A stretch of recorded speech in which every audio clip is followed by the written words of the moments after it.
You're listening to RTI Audio, powered by Rocky Top Insider.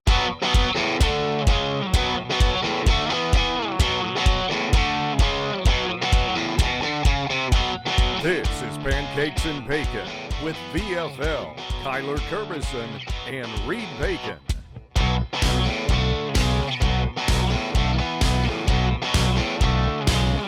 Hello, Vol Nation. Welcome to another episode of Pancakes and Bacon. I'm your host, as always, Kyler Kerbyson, joined with Reed Bacon. God, we got a great one today. Vols are 2-0, beating NC State. Absolute dominance by boys up front, so I cannot wait to break that down. Before any of that, you guys like, subscribe, hit that notification bell, leave some comments if you're watching on YouTube. If you're just listening, rate and review. I always forget to mention that in the front, but really appreciate you guys. And I mean, let's get into this stuff. But before we do any of that, Reed, how we doing, bud? Come on! 2-0, a great performance. My Titans playing a little bit. I'm just jacked up. Tighten up. He's juiced. It's a great weekend. I'm juiced. I'm excited. I mean, I loved how my boys played last night. It was a fun one to watch. I'm excited to break it down. I can't wait to watch Jeffrey Simmons and just take someone, shed them, and then hit Caleb Williams. Golly. It's been fired up.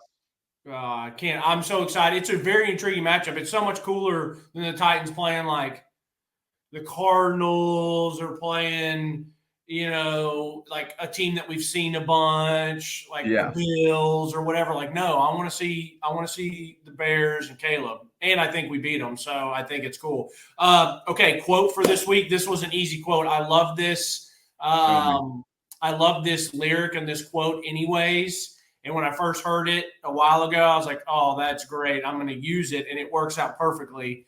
So it's this ain't no tick for tack. Let's make this thing a blowout. There we go. And it's Gangatroni by ESTG, which the funny thing is I never really heard much of his music or listened to much of him until like a while ago. And I was probably working out and just not Pandora, but probably just a random Apple Music. And he's got some good beats. I like some of his, there's a couple songs I really like. But when he says that, he said, "Hey, this shit ain't for tit for tat. We're going to make it a blowout." And I was like, yeah.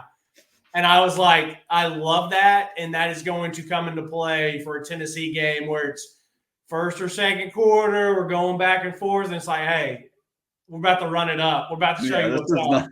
You guys aren't on the same level as us. Yeah. Oh, it's close. Oh, it's a close game. No. Yeah. No. And the other thing is he's got another one too that I really like. It's kind of like a football style rap lyric that he brings in, and it'll be a quote at some point this year. It's a good one too. So I'm starting there because it's not a tit for tat. The NC State thought that they could maybe hang around and play the game. They're going down, get a chance to tie it up at 10-10, maybe get another field goal 6-10, and Will Brooks, see ya. See ya. Anyways, before we start diving into play-by-play or whatever, what was your overall thoughts of everything? I mean, even though there was the time period of like closeness in the first quarter, still felt just so much like we have control over this game.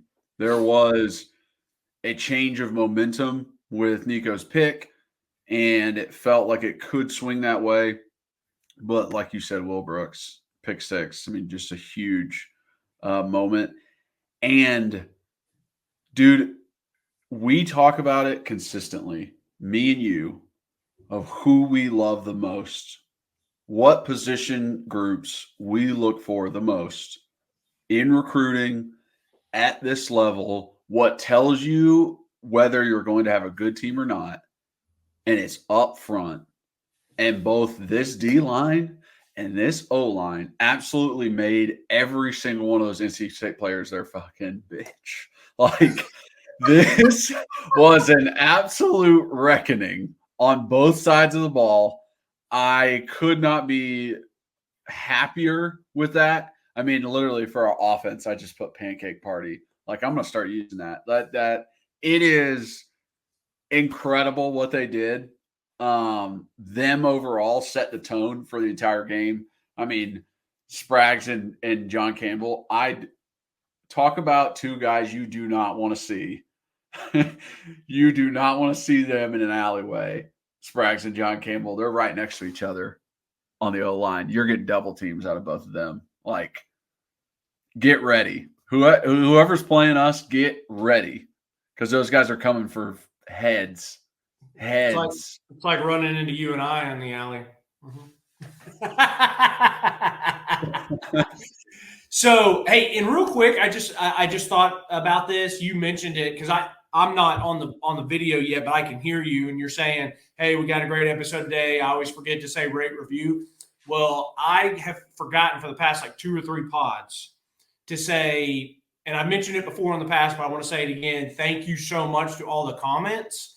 Mm-hmm. I've been reading all of them. I've been trying to get back to all of them, but we have had some really, really good comments. There's probably 2 or 3 weeks in a row where I've sat there. I was like, that's a great point. I didn't think of it that way. And so I really enjoy those. And at some point we are going to bring up some of those, like 2 of the ones. And I forget that I should be able to give credit to them, but I didn't write them down. But it was talking about when we were talking about, the UTC and take everything with a grain of salt. And they're like, well, hey, we played Austin Peay last year and it didn't maybe look as great. And some of those things maybe still showed their head. And I was like, hey, great point. Someone else made a great point where we were talking about the Nico, where it's the one-man route. And it's like, well, what's he supposed to do? And someone made a great point, like maybe this coaching staff doesn't tell them to throw it away because then it kills the momentum of going fast. I was like, hey, that's a good point. Maybe it is just get down and get what you can get going so we can keep the pace. But I say all that to say thank you for the interactions. We love them. I love reading those good points. And when we don't have so much to talk about, we can maybe on a bye week. Bye week or after Oklahoma, that bye week, we go back to the comments, look at any kind of questions, stuff like that. Maybe set something up, after the Oklahoma game. Hey, y'all, leave questions in the comments about like the first 4 games. We can try and answer them. Yeah, and I just want to bring that up before we got too into everything.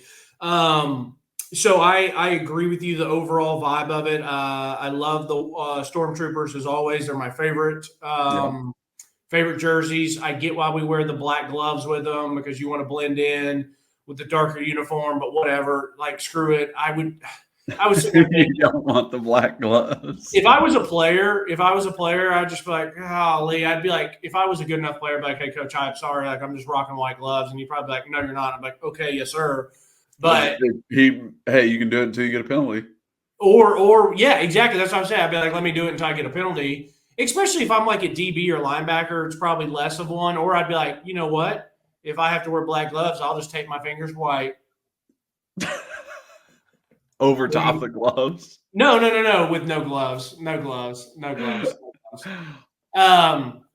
So, anyways, I loved how we looked. It was great to be in actual high def TV this time, so we could actually see things. It was like getting to watch the team and replays. Actual replays.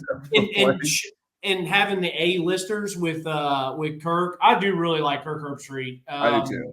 I love how he breaks down a game and talks about it, so I thoroughly enjoy him. And I think him and Reese Davis do a good job. And I know Reese was just filling in because Chris Fowler's doing the U.S. Open. But it was nice to have those guys. And I love how open and honest they are about, like, hey, we hope this game isn't a blowout because it potentially could be, but we hope it's a good game. And then they're like, well, and Reese said it. I wrote it down, but Reese also said it. It's 27-3, but there's 10 minutes and 27 seconds left in the third quarter, and everyone's like, well, pretty much pack it up. We can go home. Yeah. They're like, NC State fans leaving early. Yeah, he was like, Reese, golly, dude. That's when you have control of the game. Like, it's not even close to over. There's plenty of time to come back, and no one thinks they will. And Reese, literally, Reese made a comment. He's like, it just does. He's just like, I know there's 10 minutes left in the third quarter, but this one just feels like it's over type vibe. But so, and I felt the same way. I started the rewatch last night because it's just I don't want to wake up super early. So I'm going to church, and I'm like, well, let me finish about an hour of rewatch the next day. I don't want to watch all of it the next day. And so I started some of it last night. And when you break it down film-wise, you really get a feeling where each play is its own entity, and it doesn't feel as much as you don't feel as much as the emotion or the momentum while you're watching the game. It just feels totally different because I went out to my parents' house, watched it with my dad last night, and you know these feelings of back and forth, and I never got nervous, but I'm saying you feel these back and forth, like, oh, NC State's really competing here, they're staying with it. Oh man, this seems like a lot of penalties here. But then when you stop it and break it down, and everything's its own entity, it's kind of nice to watch it that way. And before we get to breaking down and talking about the defense to start off, I never felt worried ever, even when Nico threw the pick. My dad was like, oh, no, that's what I didn't want. He's like, I didn't want to turn over. I wanted to get one more points on the board here to feel comfortable. I said, I'm not worried about it. Tennessee's not going to lose this game. Nico's a gunslinger. And I hope my tweet didn't come off as misleading because he is a gunslinger, but I don't see him having – I don't see him being Jameis Winston with 30 picks and 35 touchdowns. I still think Nico will be very low with his turnovers in his career. But that one, it's fine. It's early in his career. It's his second start. Iowa, he didn't even throw it that much. And then Chattanooga doesn't count. So this is really his first game to really kind of open it up. And, so I don't mind that. And Kirk Herbstreit said it. After I said it, I told my dad, I said, I'm not worried about the pick. It's how you come back and respond from it. And there was nothing in my body that felt nervous at how he was going to respond or how Coach Heupel would respond with it. And so I never once felt worried about the game kind of. And then the pick happens and I jump up and I'm pumped because it's an interception and it's a huge part of the game. And then I think Will's going to get tackled, and then he doesn't get tackled. So then I start pooping my pants even more. And then he's house calling it. And I'm just up like, let's go, like fired up. And then that's crazy to say, but like it's over at 17-3 there. Yeah, it felt like it. It literally felt like it. He was like, "Hey, you guys had your opportunity. You as you say, you peed down your leg, you pooped your bed, and it was over." Well, what I was going to say to your point is like after the interception, you didn't feel like this was going to be an issue. This was going to be a problem. And I think you didn't feel like that because of how the defense started the game, because of what they did to start the game. So we'll jump right into it. But the first drive by the defense, it's scripted by offense. They have their best plays that they can come up with, the set up everything. The defense still ends up with the stop. The defense still only allows 3 points for the entire game. It is domination, start to finish, D-line in the backfield every freaking play. And that's what makes you confident. When your quarterback throws an interception, you go, we're good. Defense has this. Short field, I don't care. Defense is still going to do what they need to do. We'll get the ball back, and we'll go score because I trust our offense as well. So I think that's what's giving you that confidence. Listen, we were unsure about these linebackers and DBs. And we were like, D-line is going to take us to the promised land. D-line dominated and took us to the promised land. But I'm seeing spurts from these linebackers and these DBs where I'm like, oh, I like that. Oh, I like that.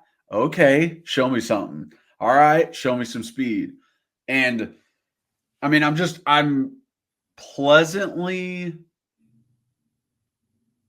I don't want to say surprised, but pleasantly like optimistic about this defense and what they can do.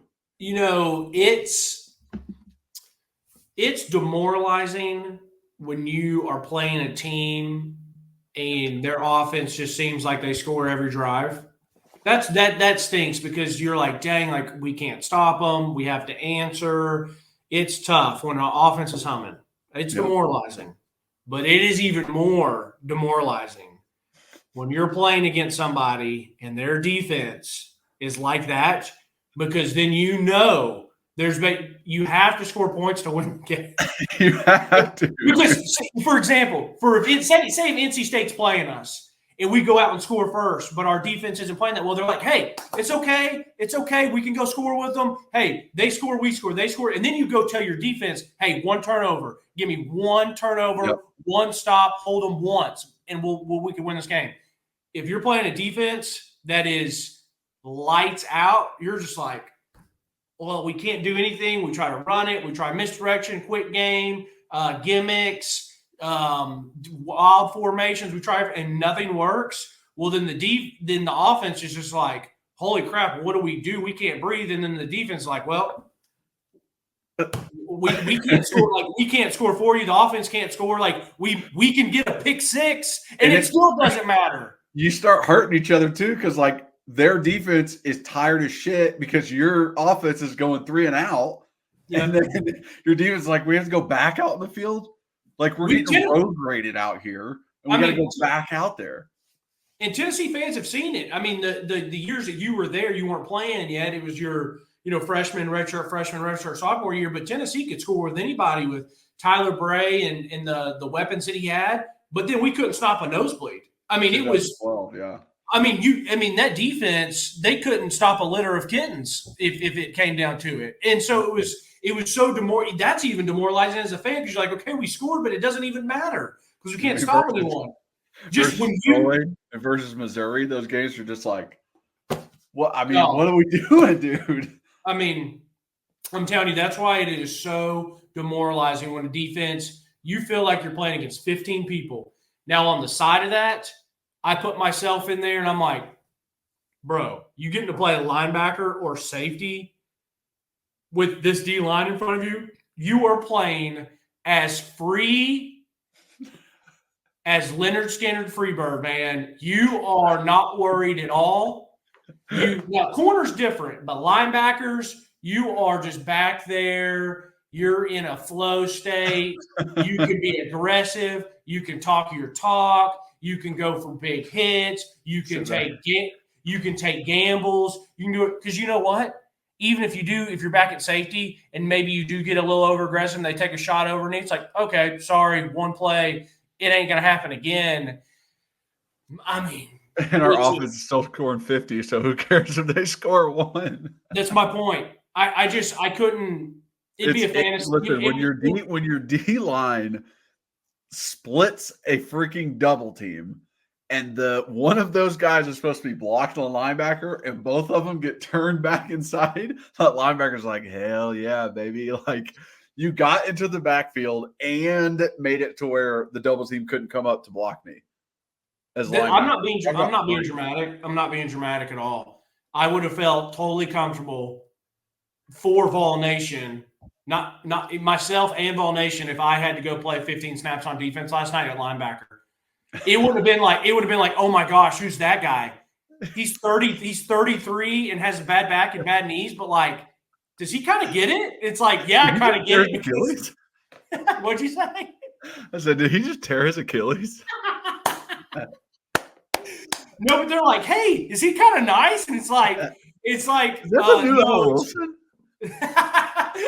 But it's just like that's how unfair it was with all the speed and depth and everything, and it was a swarm party, man. So to go through some plays, let's actually just work through it. Yeah, and one thing, you already mentioned it, talking about the DBs too, but I'll say this real quick. I thought every time I looked out there and saw Ricky Gibson or Jamad McCoy. Jamad made some fantastic tackles. And those guys were just pressing. Thomas coming up. Dude, these corners didn't even know what was going on the inside of them because they are locked in man to man right here.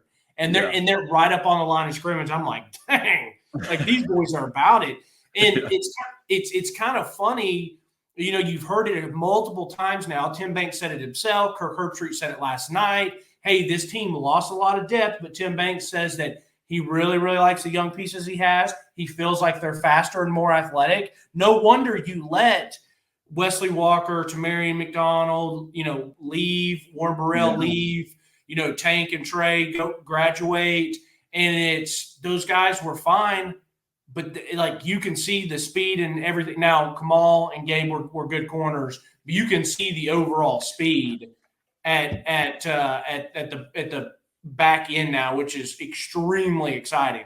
Yeah, and he said it. He was like, "Here, we're 4 years into this. Like we've been setting this up, right? Oh yeah, over time." Mm-hmm. Okay, defense.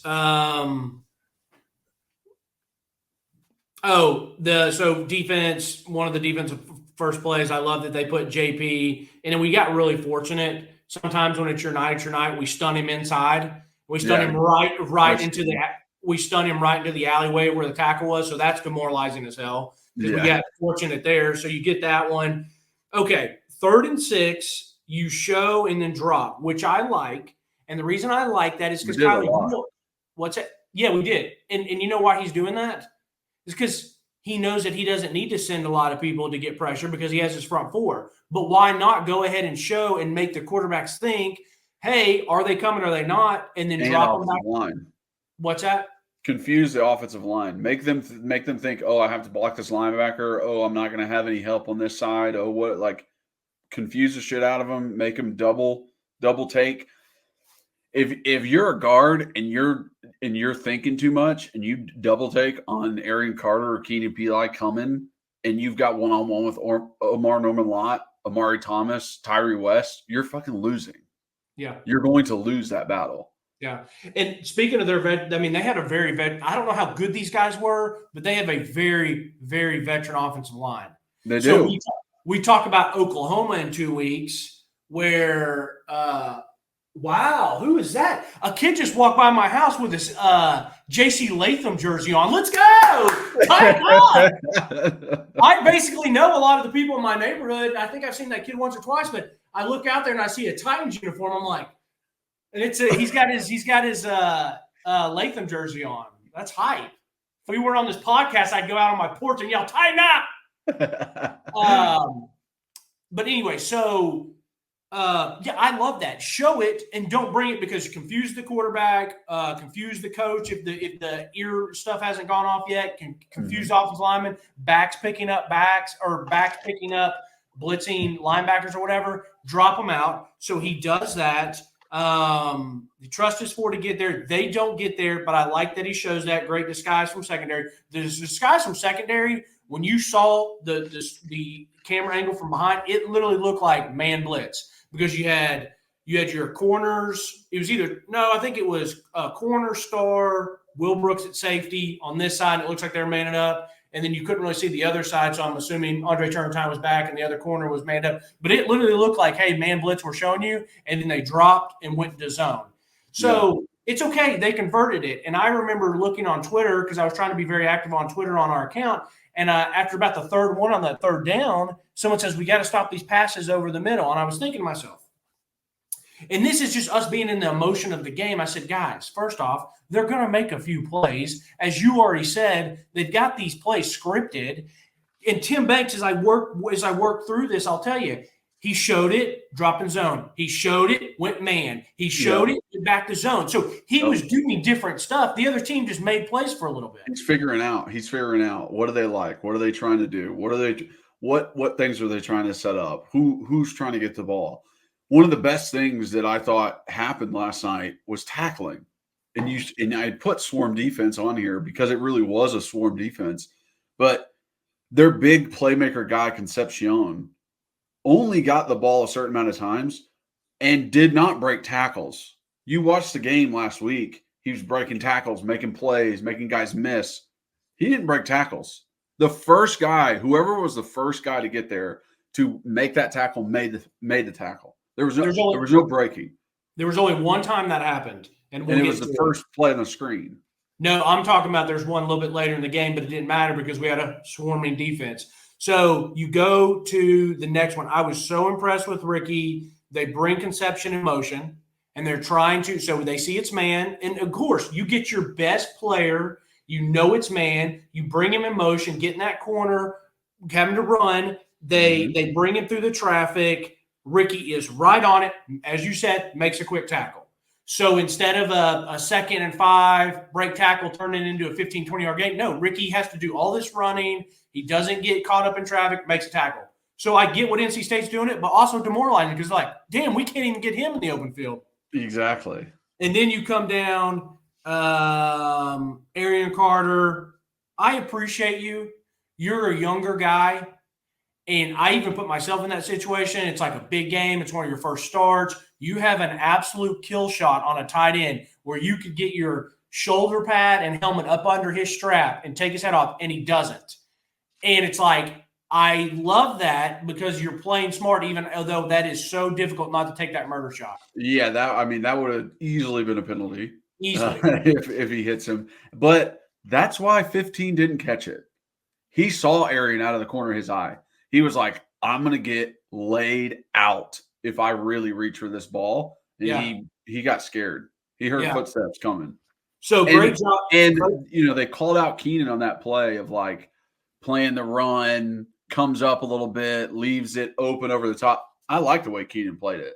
I do too. I'm fine with it. I like that. I liked his position where he was at. He was able to see the run. He didn't go way up. And I still think he was far enough back where it forced the higher trajectory, higher ball, and made it miss. I agree completely. No, I agree completely. If you're going to make that throw, you're going to have to dial it in there. We had a linebacker come in. We had the corner behind him. It's like you're either going to get drilled. You're going to get drilled, so either catch it. It's either going to have to be a really good throw or a really good catch or both, but you're probably still going to take a lick.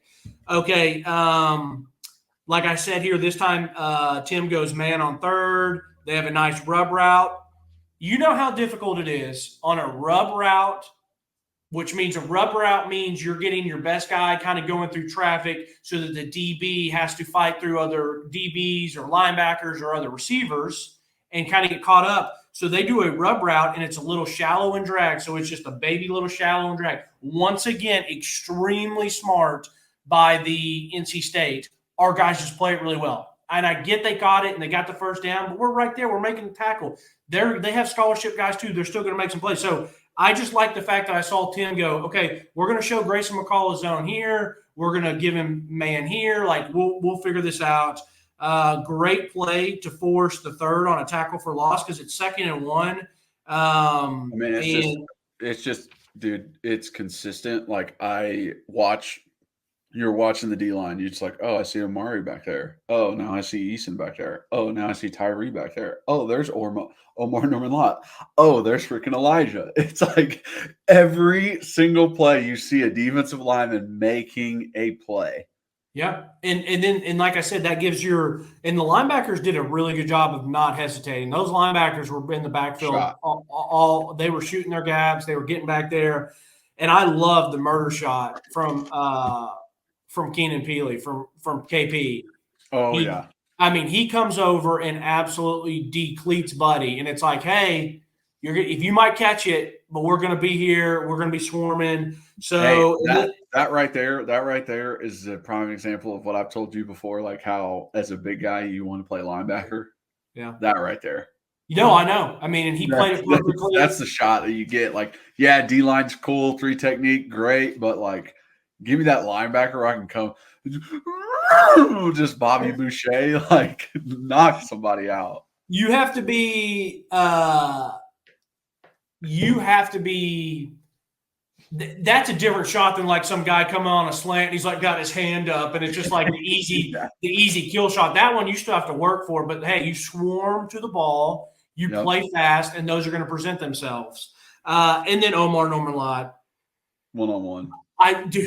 I love watching I like our entire D line, I really do, but Omar is my favorite. He comes off so violent, so fast, so physical. He extends, sheds, and then he has a turbo booster that shoots when he bang, bang, and he's standing there and he just goes. It's like he Ricky Bobby, like shake and bake and a slingshot engage. Yeah. And he's there, and it's like, oh my gosh, it was awesome. So you get off strong left arm, just like pushing Buddy over. And I mean, you can obviously tell it's a teaching point for Rodney Garner with these guys getting their hands up, just consistently getting their hands up in the way, batting balls, every single one of them. It's not just one dude. All of them are doing it. Yep. So watching the game and seeing those little things, it's like I can tell this coaching staff, Rodney Garner is telling these D linemen that they need to get their hands up at all times. I can tell this coaching staff is putting emphasis on tackling, especially in the DBs and linebackers. I can tell this coaching staff is putting emphasis on offensive lineman pools. They're spending time and time and time during individual drills. We're working on our pulls. We're working on our pulls. We're working on our pulls. We're getting to the down lineman. We're getting to the down. Like they're working on that stuff. I can tell that they're working on like vision with the running backs. Like, hey, be patient here. Set up your guys here. This is what you need to understand when these linebackers over pursue on a counter. Yeah. The hole is going to be open in the middle. Like watching the game, you see the little things that like. These coaches are drilling this into their heads, drilling this kind of technique, this kind of looks. This is what's going to happen. This is what you need to do. And I love to see that. That's what makes me trust the Heupel staff and him as a head coach is like, I can see their teaching points.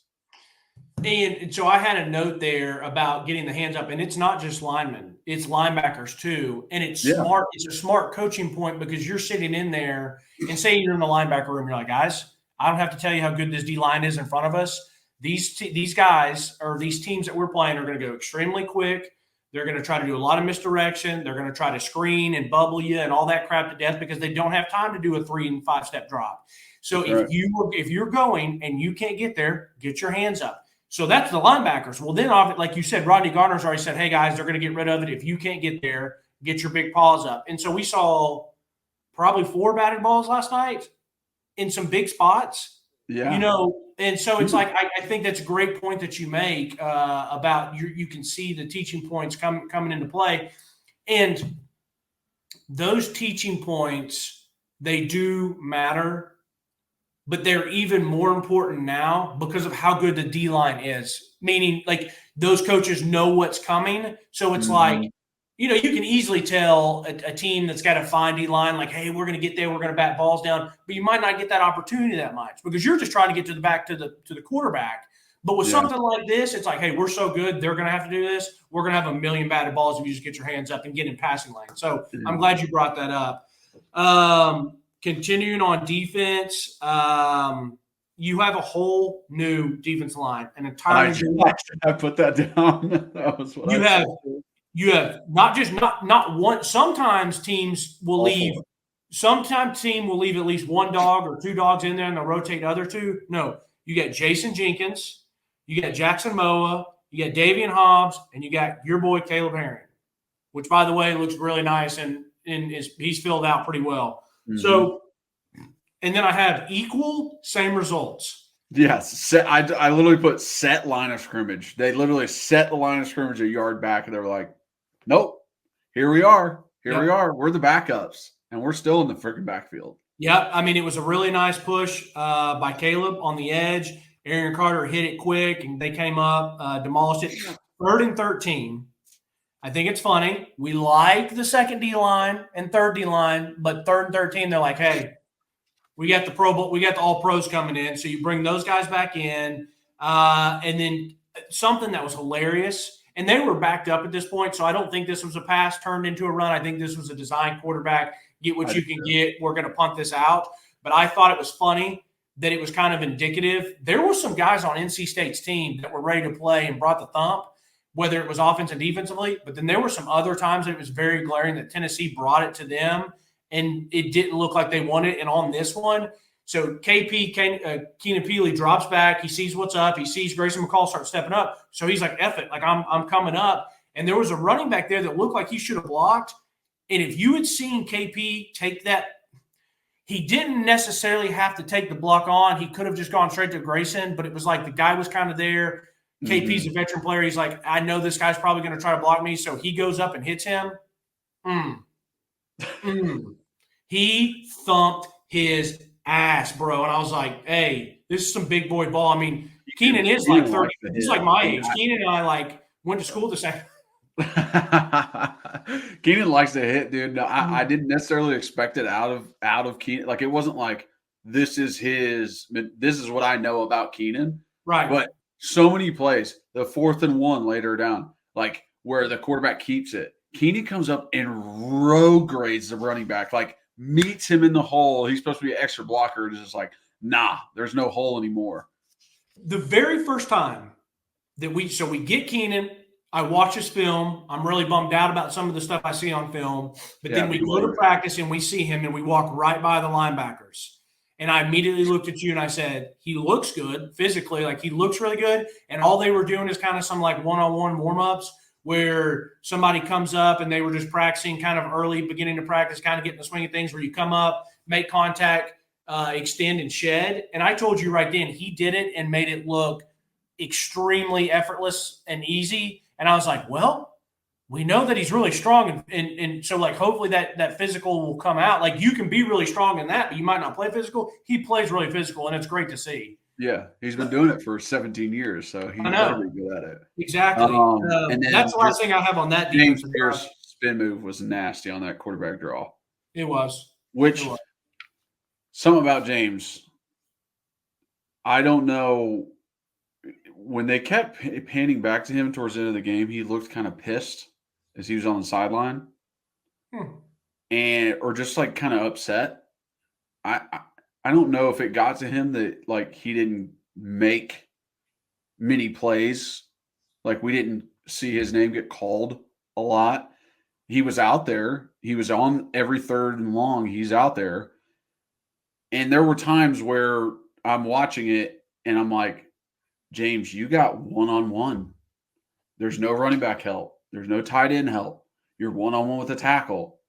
Like, I expect you to win those one-on-ones. And, like, when he doesn't, it didn't look like he necessarily had a plan going into it, that gives me a little bit of disappointment in him, where it's like, that spin move was a plan.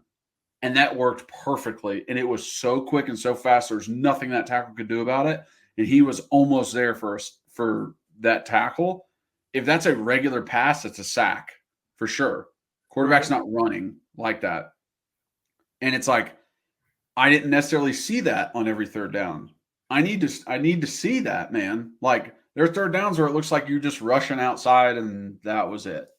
And the tackle was able to push you past. I didn't get that vibe. I thought he played, and no, I didn't see him at the end of the game where it looked like he was frustrated or anything. I didn't see any of that. I thought he played a good game. I mean, when on the rushes that I saw, I thought they looked pretty well. I felt like they dropped him a good amount. Hell, I saw him one time pick up the back out of backfield in man coverage, and it looked really well. He did a really well job, and like I said, I'm not saying he played a bad game, but like me as a former tackle, when I watch film, I'm literally watching the defensive end. I'm like, what are their moves? What are they going to do on 3rd and long? What are they doing on this play? And I can tell when a guy has something in mind and when he doesn't. Okay. And I thought there were times where JP was like, what was your plan? What was your plan as a defensive end? I'm gonna do the swim, and if that doesn't work, spin back inside. Like, I have my A and my B. Like, it just felt like this tackle, who's not that great, blocked you on this play. Okay. I don't like that. Like, you know what I mean? Like, from my point of view, I'm like, you're better than him. You should beat him. You should have a plan in mind. There should never be a time where he's able to just like push you past and quarterback steps up and it's just an easy play for this tackle. I listen, no, I totally get it. And there's 2 reasons. Well, first off, I thought he played fine from what I saw. I liked his energy and effort, especially against the run, which I love. I also have to give a massive shout out. The social media team at Tennessee is awesome. And one thing I love that they've been doing is they do some really, really cool videos for the whole team, but they do some really cool videos for each individual person at time to time.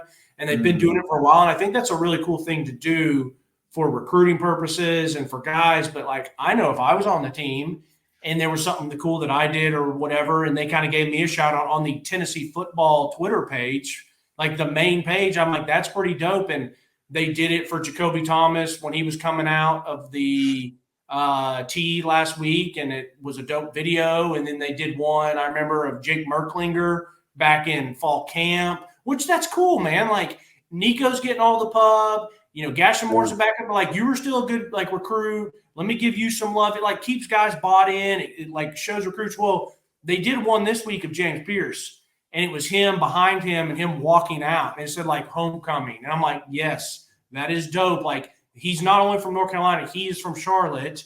Like make this like don't make it about him, but give the guy a shout out. Like recruits love to see that. Like I would love to see that. You know what I mean? Yeah. And I know you would have too. I mean, and so I got to give him and it's like it's also like helping out NIL. Honestly, like you're giving social media attention to your individual players. Yes. Hey, look at this guy. He can sell, right? Let's get him on a commercial. Let's get him on a thing.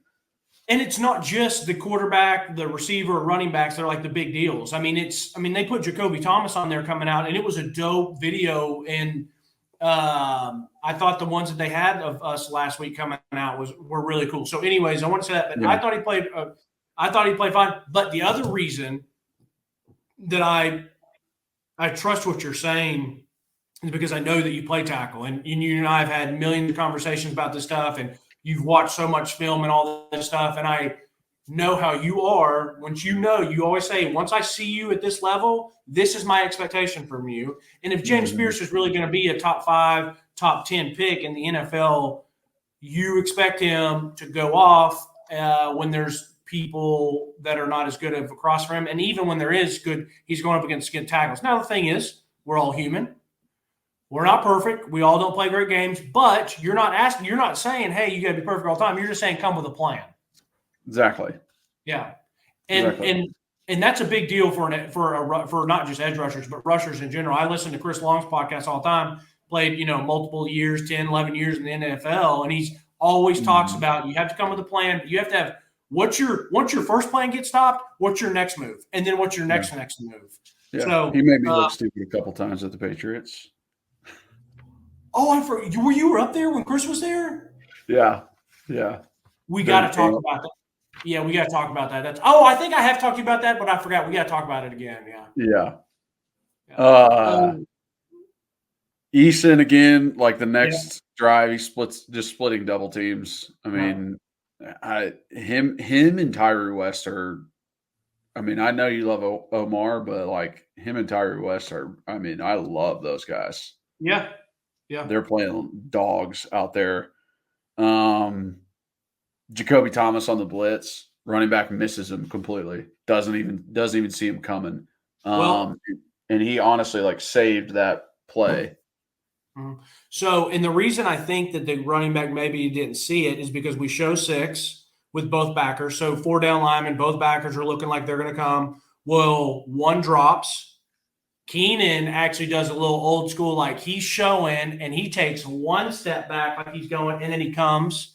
So he ends up coming. Aaron Carter drops back. Well, then Jacoby comes off the edge, and I paused it multiple times and watched. He timed it pretty darn well where you see the safety coming up, but he doesn't absolutely come all the way up to where you're like, oh, he's definitely blitzing. He could have been playing in the hook curl. He could have gone out to the flats, like whatever. So he timed it really well, and when you're that athletic and that speedy and get back there, but what he did was he made the play, he made the sack. So he made the play, made the sack, maybe even like kind of hid behind the offensive line in a way. Yep. Like a running back couldn't see him, so huge there. And then this next drive is after the pick. So Nico throws the pick. Hey, momentum swinging their way. Ricky gets a PI, which I do not think was a PI at all. I think that was Kyler. That was crazy. He honestly played that about his purpose. That's almost coaching technique. You get your hands on them. You start driving them to the out of bounds line. Coaches say that. Use that as your 12th defender. He did it really, really well. I thought that was very tic-tacky. And to show that I'm not being just a homer for Tennessee, I don't like the calls that they had against North Carolina. I don't either. or in the NFL for the tackle, where that tackle, he should be able to have his foot at least back. Now, I'm not saying for the NFL purposes, I'm not saying that you shouldn't take it from the Jawan Taylor, maybe, or whoever the guy is for the Chiefs. He looks like he's way back, but the calls that they made on Thursday against the Ravens, I thought those were BS, and I thought that the ones against NC State were BS. I think right here is where I started to say, like, they're turning this to a ref show. Like, y'all, chill the freak out with your freaking penalties. Like, no one wants – you're slowing down the game. You're making this a lot longer than it has to be.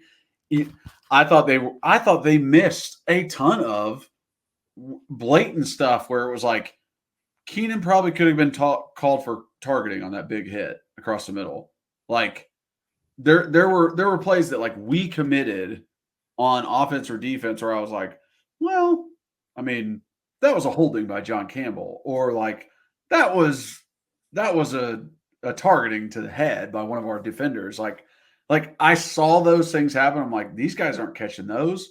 They're calling out these ticky-tack stuff. It was just I thought they did horrible overall. Big Ten refs for you. I don't like the tic-tacky stuff either. Yeah. Just tough. Still playing good ball. They run the play action pass. JP is there, like, to kind of get in the way of the quarterback. He doesn't make the play. He throws it. The guy catches it while he's on the ground. It's like, hey, it happens. So I was watching that and thinking, Ricky, if he was jumping up too quickly, it looks like he kind of like jumped into the flat thinking, oh, this is going to be an underneath kind of thing, where he maybe should have stayed back a little bit more. It would have had a chance to maybe bat that ball away. But I don't know, like, what you thought you saw on that play. Now, which one? Where are you here? So Ricky P.I. Yep. Right. Then there's like two runs. They don't get anywhere. And then it's third down. They run a play action. Third and 5.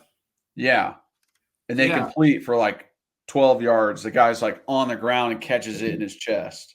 Yeah, I know which one you're talking about there. So on that one, on that 3rd and 5, I had the note that I took was a red zone rub route, and they try to do another drag with Conception, which is kind of what I think he comes here, and then this guy comes on like a deep curl behind him. Is that what we're talking about?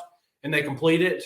Yeah. And he's like on the ground. On the ground. Yeah. So my note there for that one is I was very impressed with Christian Harrison. So we've had Ricky or Jamon, Ricky did it earlier when fighting through the traffic. Now they try to get Conception again on it. And I thought Christian Harrison, he's faster than I thought he was. So he did a good job there. But on the one that you're talking about, I think it was just a good play. Grayson McCall sidestepped and they found a zone.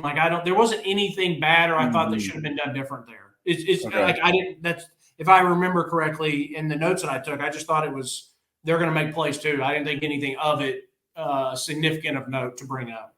Yeah. Okay. Amari makes a tackle on the Concepcion screen, like 7 yards downfield. Yeah. I mean, that's one of those things where it's like, here's the quicker, faster guy. Here's our 330-pound defensive lineman chasing him down, making the tackle, not missing the tackle, making it when he got there. Mm-hmm. So it's just, I mean, that in and of itself is impressive. Turns into a 7-yard gain, gives us more downs to work with, and then, we hold for 3. Holding a 3. Like, it's just that's what you got to do. It's the biggest. I hope that they show that in meetings, and they're like, listen, if Amari doesn't hustle, they get a first down here. Amari hustles, stops them, then we stop them overall. Yeah, it sucks that we gave up 7 yards or whatever, and it's, 3 yards to go, but what a difference that makes. And see, listen, we're coming off of a turnover. There could be momentum. They're trying to go down. It's not necessarily short field, but maybe it kind of is. You got to go bow your necks up, and we do. We hold them to 3. So that's a huge win. Mm-hmm. Okay, the next defense. This is the funky formation. I get it. I thought this was a good spot for the NC State. They know they need something. They got to get it going. They do the gimmick. And I'm very happy. I know people watching might have been like, dang, Boo got beat. Listen, I thought Boo played it really, really well. They get their best and fastest guy. they get him with a head start because they bring him in motion, call it, and he's taking off running. Boo has no idea what direction this man's going to go. And it was a really good throw, and they could kind of lob it up and let him run under because there wasn't a deep safety back there because of the funky formation. But they completed it. It was a good design, hat tip. The difference is you know what we did? We made the tackle and didn't give up a touchdown. So maybe in years past, they get that play and our guy dives for the legs, doesn't make the tackle, or is not fast enough to keep up. Boo's a fast enough and good enough athlete. And then Conception got all pissed and shoved Boo in the face. And I saw Boo get in his face, and I'm like, I would have gotten in his face too. Like, bro, why are you punching my face? Like, I just made the tackle. Like, what are you mad? I'm just making my damn plays, dude. Play, yeah. And then the next play, Boo came again and made a really nice tackle from where they got some momentum going. They had some good blocks on the offensive line, and Boo's coming from the nickel, and he makes a tackle basically on the opposite side of where he started. And so, yeah. I was happy with that. Yeah, after that big play, they ran the ball a few times. I saw, T-Lander and Arian kind of over pursue on one counter, and it opened it up in the middle. Then they ran an inside zone. It was just hat on a hat. Everybody had someone. And that was probably the one where Boo ended up making the tackle on. Yeah.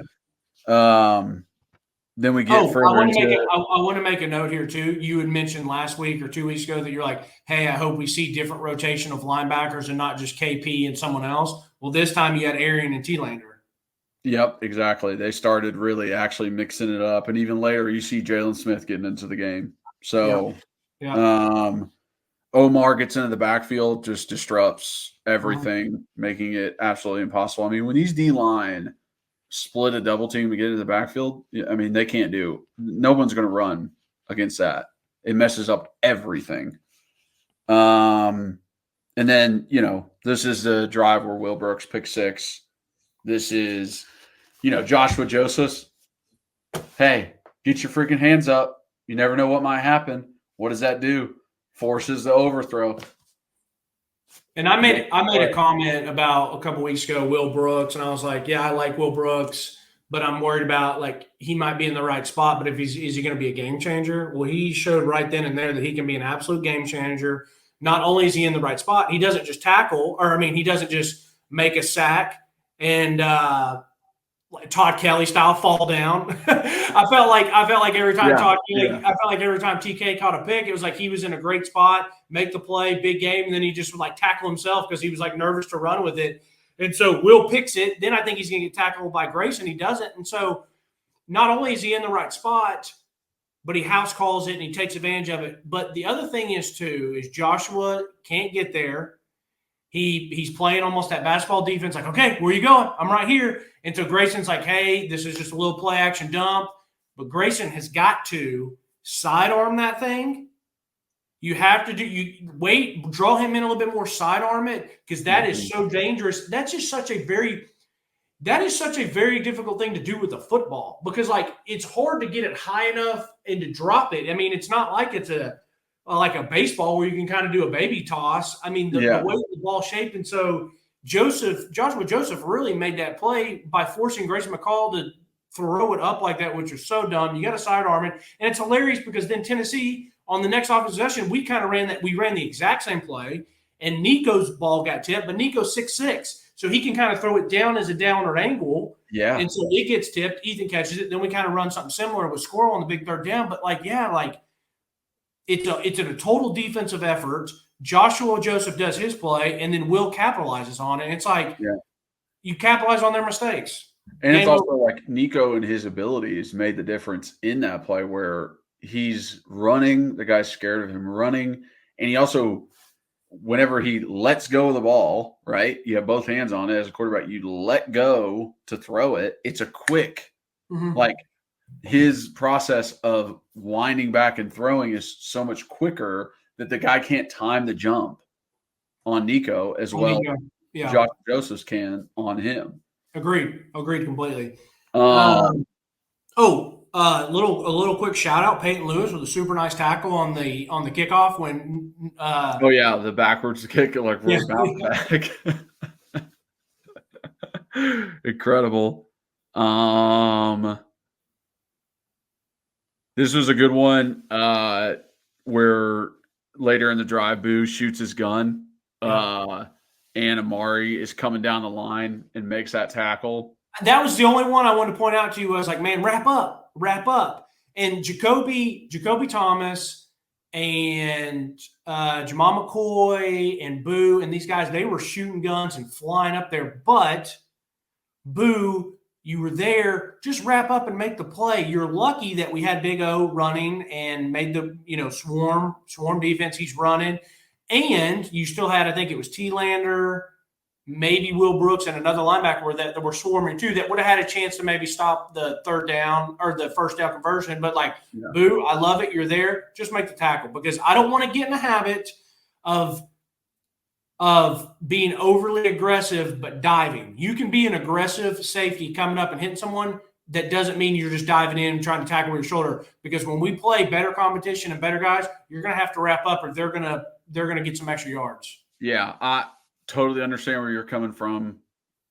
I did look at it from I'd rather say whoa than sick 'em. Agreed. Kind of way where I'm like, okay, good. Like you're shooting your gun. I hate to see it when DBs come up there and go like this, and then they get freaking juked out. Well, sometimes that is necessary, though, Kyler. Sometimes you do. Sometimes you need to break down. I agree, but it is like a teaching point on defense. It's like shoot your gun, trust your teammates, and make them go back inside.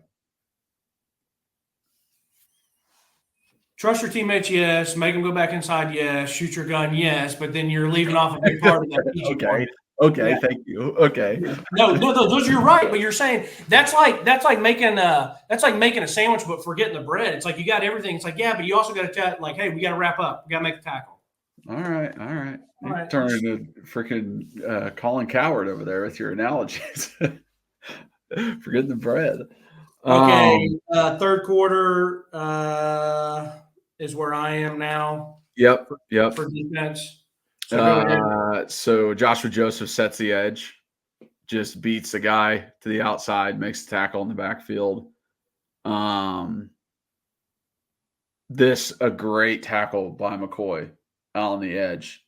Next play, fantastic. He has one later on a third down or fourth down. I can't remember if it was fourth. It was fourth. It was fourth down on the tight end. Yeah. I mean, just an incredible open field tackle. Keenan with the personal foul though, and because it's like he hits him.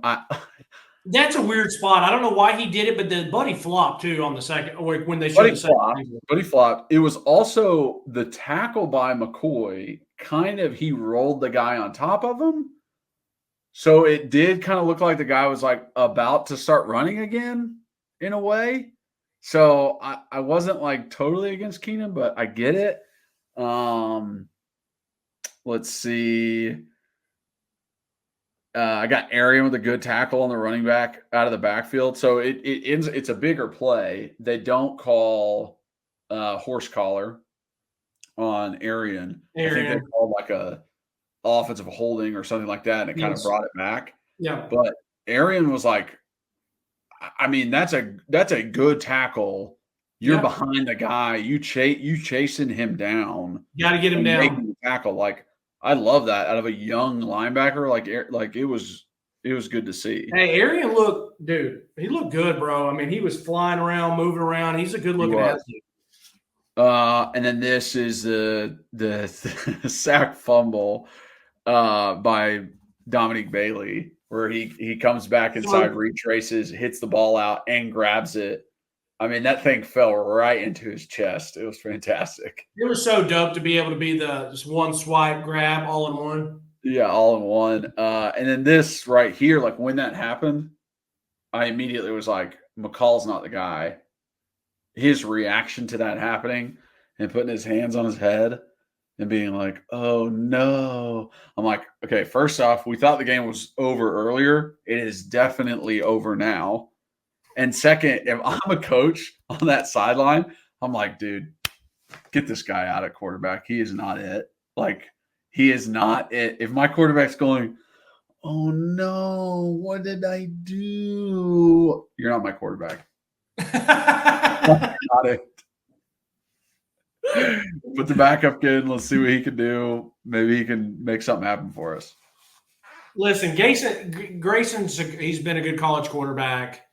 I don't want to say he wasn't as good as I thought he was because I thought he did make some good plays. I think anyone facing that defensive line and defense is going to be in a world of trouble. So I don't know if I can go and say I don't want him as my quarterback, but I get your point. Just trying to finish this out. Let's see. That's pretty much it for me on defense. I mean, it's a great play in the flat. Boo fights through a block, forces a guy back inside area, and runs down the line, makes a good tackle. That fourth down, Tyree splits a double team, and then Keenan meets him in the hole, meets the running back in the hole as the extra blocker, and then there's nothing. And then it's just like everything piles. They have that fumble that T-Lander recovers. It just everything piles up. McCoy with the drop tackle on 4th and 1. Another like 4th down stop. Our defense just stands up. It's like, oh my gosh. Dave Doran said that. He's like, just snowball and got away. And I'm like, well, yeah, that's what happens if he said it before the game. He's like, because Holly Rowe or whoever was interviewing was like, hey, what do you got to do against this and that? And he's like, hey, this is about us. We got to execute. And I'm like, yeah, that's what you do say when you're going up against a much better team. It's like it's about us and not what they do. And it's like, okay, man, you tell yourself that. And he said it snowballed, and I think it was a little bit of a snowball, and I think it was a little bit of an ass kicking too. Meaning, like it was a lot of Tennessee, not just you guys making mistakes. Oh yeah, for sure. So, and just shout out. Saw Moyd like destroy the center on one play when he was in there, and then Weathersby was making some good plays, and Farouk coming up and making tackles at the end. Like, just shout out those guys before we moved to offense. It's like loved it once they came in, making plays, doing what they need to do. That's good for the young guys. I'd love to see it, and I was going to say the same thing. I wrote notes down because I was still watching the game live on TV while I was already starting my rewatch on my phone. But you see John Slaughter come up, play fast, play physical. My boy Reese Farouk, who we absolutely loved his film. I mean, because he murdered people. He's doing it already. He's a true freshman. And then you have a D line of Tyree Weathersby, Nathan Robinson, Jordan Ross, and they all look good in size. And then I look up a number 87 with sleeves and no gloves and I'm like, who's this overgrown tight end looking self? But it's a Joshua Heldson, and I looked him up, and I think he's a local guy. I don't know if he was a walk-on or whatever else, but I think he's from like the Tri-Cities. I'm like, dude was in their middle just holding his own, like good-sized guy. I think he's like a redshirt sophomore. So it was like we're like 5. This is like our 50 line, and they're still looking good. Jordan Ross looked awesome already. Yeah, he did. I know. It was just incredible to see. Yeah. All right. All right. Let's go to offense. We're already an hour. We've already done an hour. And sorry if I've been looking at my phone because, like, literally I had to play some bets for my NFL. I was trying to get YouTube TV pulled up so I could watch some of the Titans game while it was on. And then so anyways, but go ahead. Listen, fans are going to love it regardless. Yeah. They love it. So breaking us down. So I guess we'll just go back to the starting off. Yep. Listen, hat on a hat and pulling linemen. Counter worked all day long. Okay. In this drive, we've just got counter after counter after counter of guys pulling hat on a hat, running backs making us right. Dylan Sampson doing a fantastic job of kind of like leaning out in his runs, like where it's like, oh, I'm going to go to the outside, and both pullers coming, and they try and get outside the defensive end, linebacker trying to get outside leverage, and then he just like squeezes right back inside. I just absolutely love it. Just watching the actual road grading that's going on. Nico, this is one of those things on 3rd and 7. We drop back. Nobody's open downfield. Nico just says, all right, I'll take off. I'll just take off and outrun every defender. It's like, you can't teach that. You don't always have that at quarterback. This is something that you get when you have this 5-star here with us. So offensively, I did think it was kind of funny. One thing I want to shout out is John Campbell. He whiffed on one of his pulls, and I thought about you. I was like, cool, slow down, big fella. We love the aggressiveness, but like you got to hit somebody with that aggressiveness. The 3rd and 7, one of the things that they did is they went with a lot of 3-down linemen, and they dropped eight a lot. And you could see where – and I know if it's only 3 rushing and – you think, okay, well, if there's 3 rushing and you're going to have 5 or 6 blocking, it's still really difficult to block only 3 if your quarterback's sitting back there and doesn't have anywhere to go to the ball, which is what teams will do when you drop 8. And we'll get there on the interception on something that I thought, but the ease that he got there and to recognize it. And you have not only 1 but 2 guys that look like they have a good beat on him, like you said, that's special. And it's going to be really demoralizing because maybe other quarterbacks are only going to get up and get you 3 or 4. He goes and gets the first down, and it's not a problem. But little foreshadowing, we're going to talk about the whole dropping 8 thing here in a second. I'll make a point with dropping 8. In 2014, we playing Oklahoma at Oklahoma. They run a bear defense. They've got a nose, 2-4 eyes, and some stand-up guys on the outsides. And, they might bring a guy here or there. But when it's 3rd and long, they rush 3, they drop 8. And watching the film after that game, it was like when they did that and they rushed 3 and dropped 8 and we had pass pro and it was holding up for 6-7 seconds, nobody was open downfield with 8 defenders in the zone and nobody could get open. And Justin Worley sitting back there like, I don't have anyone to throw it to, but O-line's protecting for a long time, and it's not like he can run like the wind. And it was like we were almost in a no man's land. Yeah, and that's the difference is you have to have a quarterback that can at least get up and make one guy miss. Because if not, it's very, very difficult for even if the quarterback doesn't run, if they can just get out of the pocket to extend time, and hopefully some of those zones break down, and hopefully you have a receiver doing a good enough job to find a zone, but it can be deflating at times. So I understand why they did it, but I thought Tennessee, like I said, when we get there, I thought they did well.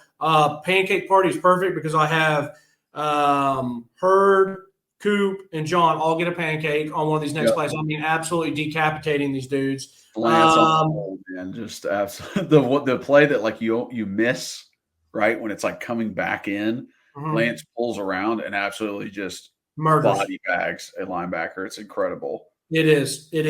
Then you got drop 8 again. Hurd got beat on the outside. So once again, they're only rushing 3, but Hurd had a one-on-one. And he got down. Yeah. And so Nico has to step up to it. And so once again, that worked for them.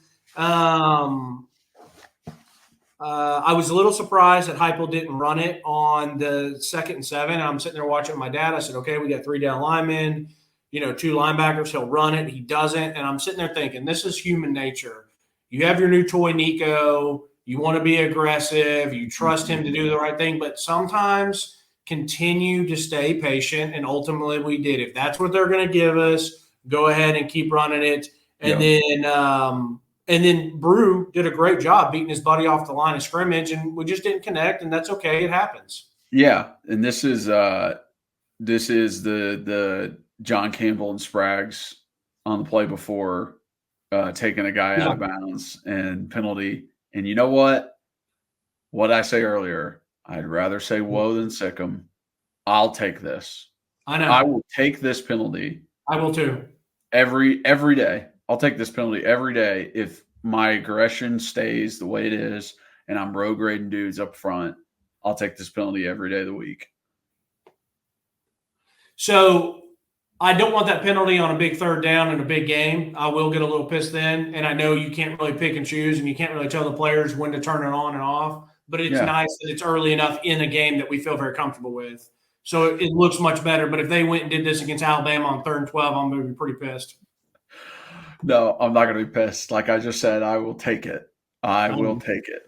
Also, a hilarious play by the stadium DJ just after that play and everybody's walking back to the thing, he plays, "Why can't we be friends? Why can't we be friends?" Like just like playing in the stadium. Big Hilarious. troll job. Let's Great see.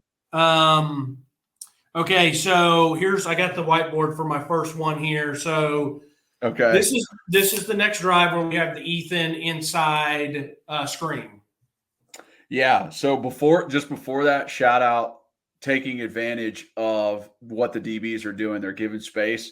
We do brew, brazzle, just like in a row, 10 yard, 10 yard, 10 yard, like pick up, give us space. Fine. We'll take it underneath.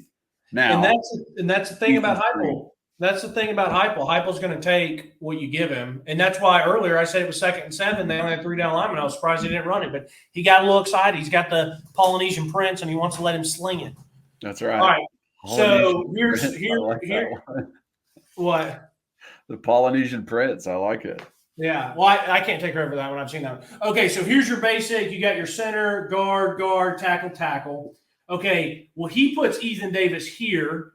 And what he does is he has Ethan Davis release and he has Dylan release, which a lot of times in college football and high school football, you'll see where you're just like, hey, it's like a little baby miniature screen. You'll probably have receivers out here blocking, and you're just going to throw it out here to get the quick, easy, which we've done before and I like. Now, most people you'll see, they'll put the tight end right here. And what they'll do is they'll have him stock block a little bit and then kind of just peel up under. Matter of fact, I think Pitt maybe did it to us a couple years ago. And then you have your lineman come up and he kind of comes underneath. I love this because I put myself in the nickel or even outside linebacker spot. And the minute I see this triggering, I'm like, holy crap, I got to get out there. And so when you start getting the flow and it's a very easy motion for Ethan to run out. And then all he does is stop, put his foot in the ground and come right back under. So I just love, instead of having, like I said, I don't know if you're looking at your phone, most coaches, they'll get the tight end here, they'll fake stock block and come back in, and then he's up underneath. I loved how he designed it. And so it sells it more. It's two things. It sells it more. Me personally, if I was in Ethan Davison's spot, instead of having to fake stock block and then release, I don't want to do that. That feels more, you got to be a better actor. Like, let me get out there, let me look like I'm gonna, and then just all I have to do is stop and come right back. Plus, in my opinion, if I'm a quarterback, I want to have a little bit more room to throw it compared to a guy just right in front of me at 5 yards. I got a guy kind of coming in, I can hit him a little bit more, get in his hands and let him peel up. But then there was a couple good blocks there. I think right now in my timing. Absolutely perfect timing. The hardest part about screens is the timing. Yeah. Incredible timing. There's a screen later to Ethan Davis that tight end screen, or no, to Miles. It's tight end screen. Same exact thing. Perfect timing by the interior 3 guys leading up, trying to go up and get some blocks. Well, what I was thinking about just now in my head, that's all what I wanted to say on that one.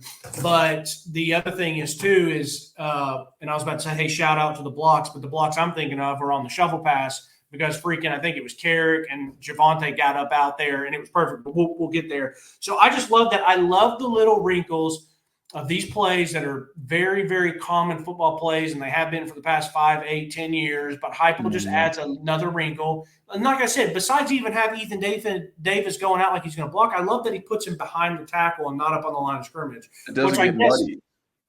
Right. Exactly. That's exactly what I was going to say. Let's see. 3rd and 14.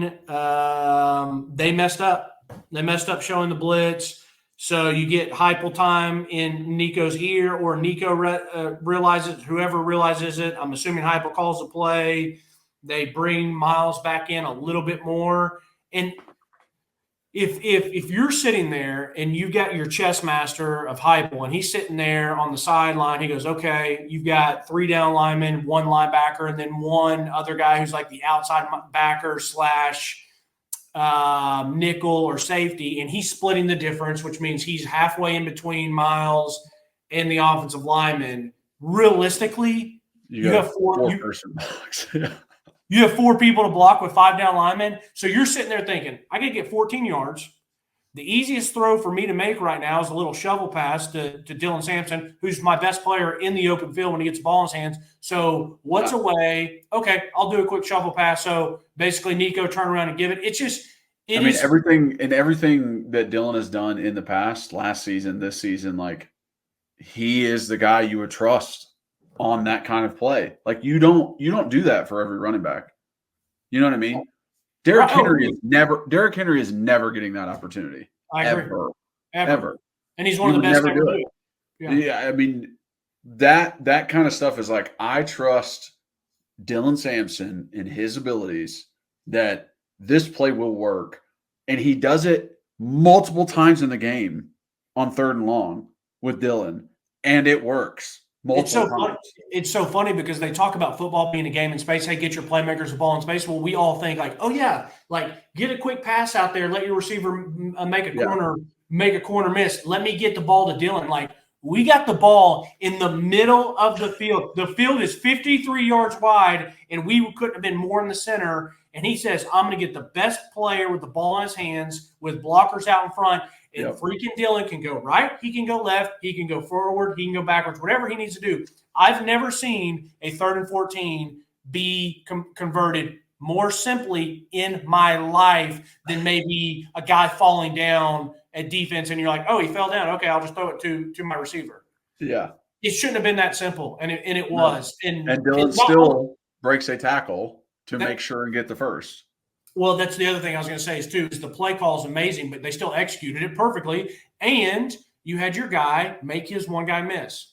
Yeah, it's incredible. And then this touchdown, I mean, talk about a freaking blocking clinic. They can show this at whatever offensive line clinic happens throughout the nation, whatever coaching clinic you've ever been to. They can put this freaking play right up on the board. I've got Lance Hurd and I've got Miles with absolutely perfect down blocks on both of their guys, just moving dudes out of the way. I got Spraggs on a kick out block on the counter. I got Stays coming up, filling the hole. Dylan just making him just right, sitting to his outside shoulder, cutting back inside. There's one guy who's the safety. Dylan breaks the arm tackle, touchdown. It's a thing of beauty. It is a thing of beauty. You have a hat on a hat. I will say it 1,000 times this podcast, but throughout this game, there were positive yards getting done on runs because there's a hat on a hat. We are making all of our blocks. There's not a free man until the running backs get to 2nd level, 3rd level.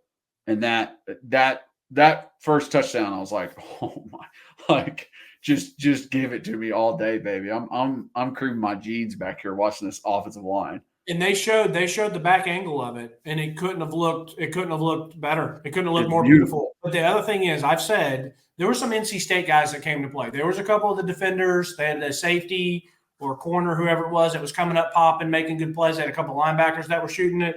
But whoever these 3 dudes were on this specific play, the guy who was on outside, who had outside contain, and I know you don't want to do it. I've done it. I've done it a million times in high school. I did it a million times at Memphis at practice where I'm the safety and I come down and I see a guard pulling or an H-back pulling. It's not cool, but you know what you have to do? You have to eat that block, try to keep your outside arm free. Well, this guy sees Javonte, and it could not have been softer. And then the 2 DBs, whether they were safeties or whatever, on up there, they got the Miles and Holden were pulling up to. They could have looked they could not have looked less interested in taking on the block. They they waited, took them on to where it was like, okay, we'll just take them on, we'll get blocked, and we'll just let them no, you're in that position. You have to try to take the fight to them and shed the block to make it. Dude, it was like they wanted no part of it. And it's like, okay, well, this is still football. You can look cool. That's right. You can look cool in the open field and guarding receivers and stuff. But if you're not going to man up and take on a block and somebody that's bigger than you, like you ain't going to win many games. And nope, not going to happen for you, bud. No. So fantastic touchdown. Next drive, starting pin and pulling. And it's a great play for this look of a head up nose and uncovered guards to be able to pull your center and your backside guard, right? Guard's uncovered. You can pull your center because your front side guard blocks down on the nose. And you got two guys leading for your running back up to the second level. As long as your tackle makes that front side block, it's an open play for you. So Yeah. I mean, I love it. You don't run that versus a 4-3 defense. So guess what? We're going to run it versus your defense. Yeah. And then, you know what? We've got other plays for the 4-3 defense. Like, it's just like, here's a wrinkle. Here's a play that I know is going to work versus this defense. Take this. I just realized, because I knew when I said it, it didn't sound right, but when the guy walked by, I said a JC Latham jersey. Sorry. It just literally hit me. So agreed completely. You come back here, 3 down linemen again, you drop 8. Nico does a great job, and this is what you had in 2022 with Hendo, what we've seen so far with Nico. They get out of the pocket, they find Miles for a big gain. We didn't have that last year, unfortunately, with Joe. Then we get the interception.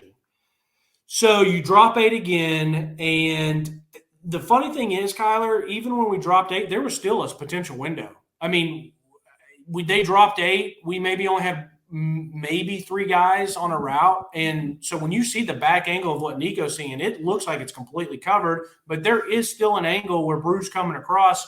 And I get it. Nico's like, I trust my arm. I trust my accuracy. I trust my power to get it there. He let it – I don't know if he let it sail just a little bit. I don't know if Bruce slowed up a little bit. Like, from both angles, it looked a little bit different. I'm wondering, is Brew on a dig or is he on a post? See, I thought it was a dig. Nico throws it almost like he's trying to lead him upfield on a post, but it looks like a dig in Brew's route.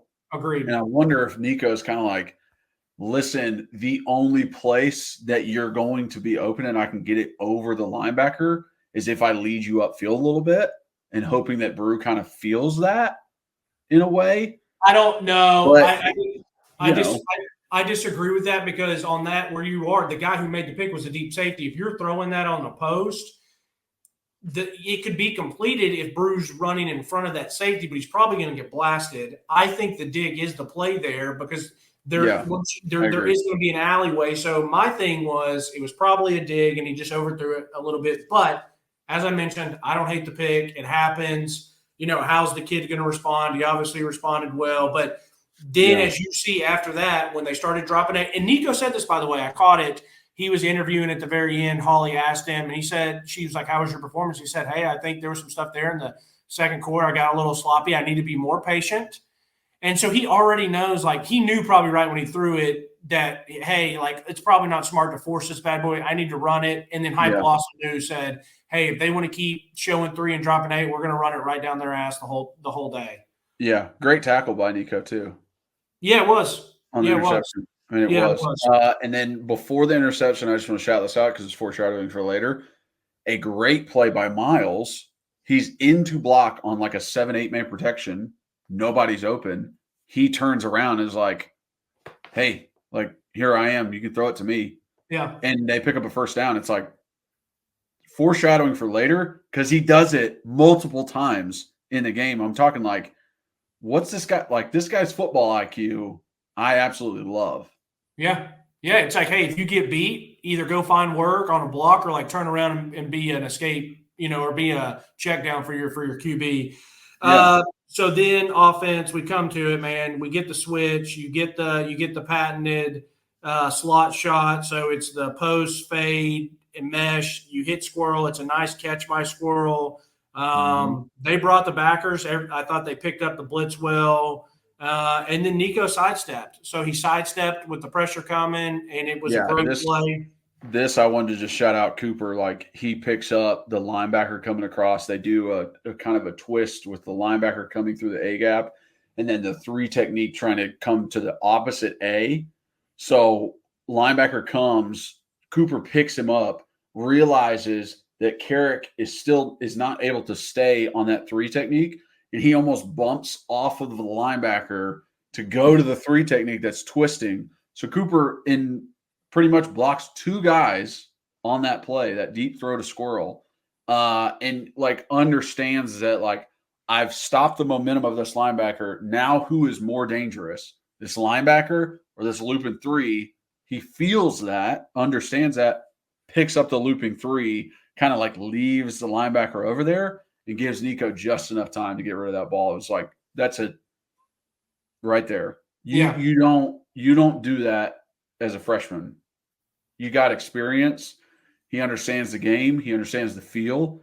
And that's just like a great play by him. It's that Knoxville Catholic education. It's that Knoxville Catholic education. That's right. That's right, baby. That's right. So like I said, the shot play was great. Nice hard running for Deshaun. Listen, Dylan's great. So I'm not comparing the two, but Deshaun, it doesn't look like it doesn't look much different when they're running. I mean, both are. What's that? He does a fantastic job finding the holes. He finds holes. He runs hard. He breaks 1 or 2 tackles for his size or stature. So I thought he did really good. Nico's not going to miss that throw much on the 3rd and 5 out route. You get exactly what you want. You get a deep safety. One-on-one Squirrel. You get a deep safety one-on-one, and you run an out route. They're probably going to complete that 9.5 out of 10 times. Yeah. They just brought a blitz, and the guy was coming right towards Nico. Not that Nico was probably worried about getting hit, but he still had to kind of maybe put some air over it to get over that guy. And you don't complain it, but hey, like it happens. They're not perfect, but I would say a lot of times that's going to get completed. Yeah, I would agree. Next one, this is before the half. Dylan, with just his patience behind blocks, we've run it the first few plays, and his just setting up blocks again, just like hat on a hat. He's making guys miss. We get a good play in, but Holden holds on the outside, which backs us up, and that just kind of puts it down for us. Coop, bad judgment on his part on the shovel pass. Linebacker's there to make the tackle on Dylan right away. Cooper thinks he has enough time to nudge the down lineman that is on Sprags and still get back. He doesn't. He doesn't have enough time, so it's just a little bit misjudgment of like, hey, do I need to go to that linebacker now, or can I help my guy out, then go? And he misjudges it. Linebacker makes the play. Later in the game, he goes straight to linebacker, and we pick up a first down on like a 3rd and 17. So it's like you'll learn from that stuff. Damn Catholic education. He should have known to go to the linebacker. Exactly. And then just before the field goal, halftime, shout out Ethan Davis on the edge blocking for Caleb Webb. Like very good open field blocking. Like that was my only note from there. It's like, hey, I wanted a touchdown. I'm happy we got points, but that block was so awesome. He was fighting his butt off, but he had his hands inside, was driving the guy out. And if you notice, Ethan started inside. He was back where he was and then motioned him out. So, and Caleb did a good job catching it, breaking a tackle, getting upfield. Yeah. Third quarter. This is a great drive overall outside of half. So play actions, we start hitting them because we've been running the ball like crazy. You're hitting Ethan in the flats. It's working. Guys are open. Those linebackers are coming downhill. Squirrel out of the backfield. Oh, man, I love it. I absolutely love it. Running him in motion because then he's like you can lose track of him if he's back behind the line. But if someone's in man coverage on him and they got to run with him, so hey, just do simple things. Like NC State tried to do it earlier. Our defense just was making plays where they tried to run Conception in motion and get him the ball. Well, that's what we did, but we just did it better. Yeah, exactly. And then, man, I was sitting there with my dad and I said, go for it. Go for it. Go for it. Go for it. It was 3rd down. He runs it. I said, great. I hope he ran it because he's going to go for it on 4th. But I was like, he might take the field goal. But the field goal would have made it 23-3. And I'm like, dude, 20-3 or 23-3 doesn't seem that much difference to me on how this game's going. Go ahead and try to just continue to keep your neck on or keep your throat on their – keep your foot on their throat. Sorry. There he goes. But that's why I was like, I told my dad was like, I want to go for it here too. And I tweeted out, I couldn't love the play anymore. I couldn't love it. And then design run. It's a quarterback design run, which is what I was talking about before the season started. It's what I was talking about after the Chattanooga game. I was like, I cannot wait until this gets into the offense. And what do they wait for? A 4th and 3, like one of the biggest plays of the game. They're like, all right, quarterback design run. Get ready for this. One thing I don't want, Nico spinning into the middle of the field with his head turned the other way. Someone can literally kill you. So please don't do that. And it's funny too because he's skinny, but he's a big guy.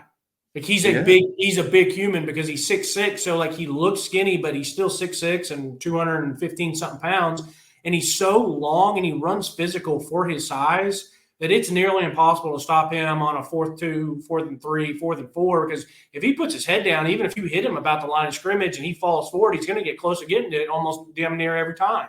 Yeah. And then you also gain the extra blocker with the running back. Dylan, he ran right behind Dylan. Dylan led him up into the hole. Now, I don't remember if Dylan got any action, but, it still was there. Yeah. And then foreshadowing. The very next play, it's a bobbled, snap. He doesn't get the handoff, so what does he go do? He goes, oh, this is supposed to be a counter to the running back to the left. I'm just going to run through that hole. Yeah. It gets, 5-6 yards. Then it's funny. We get the beautiful play. We've had 9 plays on this drive so far. They've run it 7 times. You just ran it to get the 4th down. You show the same kind of formation with tight ends tight. You play action, and Miles plays it perfectly. Perfect. It was acted perfectly. He comes off, get hands like he's blocking that DB, which I've been in that spot where you're sitting there and. I don't know what the defense was. If it was man, then that's a bad misassignment if it was man coverage. And something tells me it wasn't, or at least the guy that he was stock blocking was not supposed to be in man coverage because his eyes were definitely in the backfield, worried about it. And so you're almost thinking okay, I'm blocking here. Okay, he's released. Oh, I'm perfect because now I'm edge outside contained. And then he just leaks out. And so I don't know what the defense was. But I think it was zone. I think that safety was supposed to be back there to cover that because it was even the guy turned around and saw Miles was like, wait, what? You're supposed to be back there. A funny part about that play is right before the play starts, I'm looking at Spraggs. I'm like, Spraggs, your stance is giving away that you're pulling. He was so far into the backfield and almost open like this. And I see the middle linebacker, number 10, point at Spraggs. He's pulling, it's going to be a counter to this side. And they all believe that. They're all like, this guy is pulling. It's going to be a counter. Did he pull? He pulled because it was a play action counter. Do you think – I wonder if they told him to do that. I wonder if he told him to do that on purpose. I don't think they did. I think Spraggs was just setting himself up, being this will be easier for me to pull out of. That's because – And in that situation, it doesn't matter. It doesn't to Spraggs in a normal counter run where he is pulling. He doesn't want the defense to know that he's pulling. He doesn't want them to know where the ball is going. In this situation, he wants the defense to know. Yeah. So he probably is I can get away getting in a more comfortable stance for me to pull in this play. Because it doesn't matter if they know that I'm pulling. I want them to know I'm pulling. If the coaches ever told him that is the most high level chess versus checkers diabolical. Because if you do have a good enough headsy player on defense, and it's pull running, and you trust that guy on defense, even if I'm at safety and I hear my middle linebacker say that, I'm okay, good. I know he studies film, but then that would be just so diabolical. The setup to the setup. Yeah. Anyways, I have here it's 10:27 in the third, and it feels like it's over. Yeah, it does. Next drive, let's see. Bullshit by defensive lineman. John Campbell's blocking him into the dirt, hits it into Carrick. He grabs a hold of Carrick's leg. I've never seen that ever. I mean, that is Bush League bullshit that is unbelievable. You're getting your ass whooped and you trying to take some dude's knee out. That's fucked. Yeah, I agree. I've never seen that watching or playing in my entire life ever. No. Holden, they run a play action. He goes into the flats. He goes in front of the end man on the line of scrimmage and makes it to where he's not really there to collect the pass and get a first down, and Nico doesn't want to throw it to him. Later on, he runs down the line of scrimmage and goes behind that end man, the exact same end man, and it's a touchdown on a play action. And it's like those little things make a huge difference in how the play develops. So Nico gets, end up getting tackled for a loss, and we get a field goal out of that drive. Let's see. Oh, after the turnover, 7-man protection, he throws a shot to Brew. Hey, we'll just throw it up, see what he can do. We don't have many people open. And then they run a quarterback counter. It's just they spread out everybody 5 wide. Everybody's manned up. There's nobody in the middle of the field. Quarterback counter. The only guy who would ever have a chance is the backside defensive end because no one's blocking him. But Nico's too fast. Yeah. And just takes off. Yeah. And it's wide open from there. We talked about that like last pod. We said we can't wait for them to go 5 wide. And we said on that pod last week, because you were saying they went 5 wide, they did a quick, easy pass, they all ran hitches. And I said, yeah, wait until they do that and they run like quarterback power or blast or counter or whatever. And they did it. But what's insane about it is, like you said, they left the guy on the edge unblocked. He's not going to get there in time. But that play, even as well as it's designed, should maybe only go for 10, 15 yards. But Nico is so fast. So fast. And he is so long strider that dude house calls it. And it's like no one even got close to him. And I'm assuming, if you watch from the back angle, I'm assuming the receivers all took off and the DBs, all their eyes are there. You know what I mean? So it's like no one's looking at him. And then when you do find him, it's too late. So incredible. I love that. I love that crap. I love that crap. It's something fantastic that we get to, like you just said, like Heupel gets to play with this awesome toy that he has. Mm-hmm. Like it really is like that. Let's see. Coming back next drive, Nico tries to hit Dante on that touchdown shot. So close. That's the setup for it. Nico, his throws, like he is trying to drop it in the basket, like perfect over the shoulder, hitting that spot. In that situation, maybe throw a little bit more of a jump ball, maybe throw it up where Dante is like, oh, I got to slow down and go up and get it. And not necessarily like, oh, I'm hitting him in stride as he's going. Like, obviously, that is still a fantastic throw.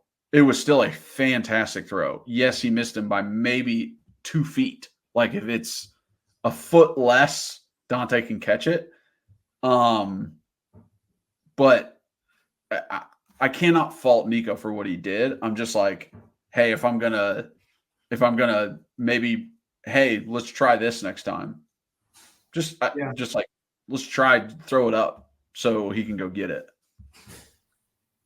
That's hard for me because when you're back there, there's definitely different. I mean, you're definitely throwing different passes and different balls in different situations differently. Yeah. But yeah, anytime, like I try not to second guess some of those. It's I kind of just trust it for what it is. Yeah. Then another tight end screen to Miles. Like I said, timing again was fantastic. Getting out. He gets up for the first down, and then there's a Nico pick 6 where Spraggs gets beat on the outside. Man, it's like I saw what Spraggs was doing. It didn't really feel like he got beat, but it was just like where Nico was in the pocket, it's hitting. I mean, he's hitting him while he gets rid of the ball. Nico is, saying like, I'll take the hit and throw the ball, and doesn't think that like, oh, it's going to alter my arm movement, and it ends up doing it. So pick six, but then shout out Deshaun Bishop, absolutely trying to hawk that man down. I love seeing that. I'm going to shout it out every time I see something like that. Well, we forgot to shout it out when Nathan Leacock did it because I didn't watch that far into the game against Chattanooga, but I did go rewatch it. You love that. I mean, hey, that's culture, man. That's culture. It really is. Next drive. This is the one where Nico scrambles, and like I see him get outside of the pocket, and as soon as I do, like me as an offensive lineman, I go, "Now it's on you, bud. Like now it's on you. You don't have any like O-line. They'll try, but like now you're outside the pocket." Then he finds Miles in the middle of the field wide open. This is another IQ by Miles. Miles runs a hitch, realizes, oh, Nico's doing something. He goes, I'm getting upfield. Just takes off, and he's wide open. Ends up being a penalty, brought back. But, like, those are the kind of plays where you're like, holy hell. And then Brew blocking downfield. Fantastic. Those are the plays. Speaking of blocking downfield, I forgot to mention Keenan blocking and getting a pancake block on Will Brooks's pick six. Oh, yeah. But those are the plays right there that are going to be difference in like games against, Bama and Oklahoma and maybe Georgia and other good teams where Nico's going to have to get out and you just have to be playmakers. And Nico can't do it all himself. He's got to have receivers that find the open zones. They called Dane Davis downfield. I think it was bull crap. That's such a ticky-tack with how many guys are always downfield. Yeah. Play action passes like that. Another shovel pass to Dylan, breaks the tackle immediately, gets a first down on 3rd and 12. Like, just does it again. It's just a monster. Nico runs when there's nothing open. And then Dylan, this is another counter, but he just outruns the safety. He's got one guy. We block everybody. And he just little stiff arm just outruns him down the sideline. And, never saw Dylan, always saw him as the quick, the shifty, the breaking the tackle. Never saw him as the home run. He's faster than everybody else. But he was faster than everybody else. That Louisiana track speed, boy. That's right, boy. And then, like I said earlier, this is the drive of the play action to Holden for the touchdown. He runs it differently. He goes up into the line, okay, so that he avoids the guy in the line of scrimmage, catches touchdown easy. We also ran counter 4 times in a row before that play. So it was counter, play action counter into the flat for a touchdown. And that's how you run. That's how you run an offense, baby. How diabolical is that when you're already up like 40-3 or 40-10 or what? It's just boom, boom, boom, boom, boom. It's incredible. Oh, man. Just fantastic. I am officially schedule watching. I am looking ahead to freaking all these other teams that are ahead of us, who they're playing, who they're going to lose to. Notre Dame lost this week. Michigan lost this week. Bump them back. Let's get in the top 10. I need my Vols in the top 10. We're going into Kent State. Home game. We'll blow them out. No problem here. It'll be a fun watch. Don't throw anything new into it. Just keep running counter and keep throwing the ball deep, and we'll be fine. Don't give Oklahoma any film to watch. Don't let them know about anything, honestly. They're going to have to watch, they're going to have to watch this stuff from last night. Yeah, I know. They're just going to watch the NC State game. They're literally not going to watch Kent State and chat. They're not going to. So they've got one game on us. Absolutely love that Oklahoma and Houston were in a dogfight. That makes me feel great about the Oklahoma game. I don't feel great about the Arkansas game. It makes me like I'm not feeling good coming up for this. I try to tell you. What they've been doing and how close they were with Oklahoma State and that quarterback running around like crazy. The number 10 very much gives off the Robert Griffin at Baylor vibe from him. You know what I mean? He's like lanky and he runs. So making me a little nervous over at Arkansas, but this team, I mean, like I said, when you have dominant O-line and dominant D-line, there ain't nothing anybody can do. Hey, little Dave Duran here for you. It's not about what the other team does, it's about us. That's true. That's we true. can say that, though, because we're the better team. Yeah, exactly. When we were 5-7 for a long time, it wasn't about. Yeah, it wasn't like that. It was the other team. So I haven't got to watch any of it. I'm about to go start watching it from start to finish with YouTube TV. You can start from the beginning, but just letting you know the Titans are up 10-0, started the second quarter. Wow. He's fired up. See you, brother. All right, brother. Great pod. All right. Thank you guys so much for watching and listening. Please like, subscribe, hit that notification bell, leave a comment. If you're just listening, rate and review, download and re-download, and follow us on all those listening platforms. Follow us on social media at Pancakes and Bacon for our main account on Twitter, at Pancakes and Bacon _RTI on Instagram. If you want to follow Reed, at rbacon26 for him on Twitter, and then at Kyler Kerberson for myself on all social media. So check me out there. And just again, thank you guys so much. Y'all the best. Love where this season is headed. And as always, go Vols.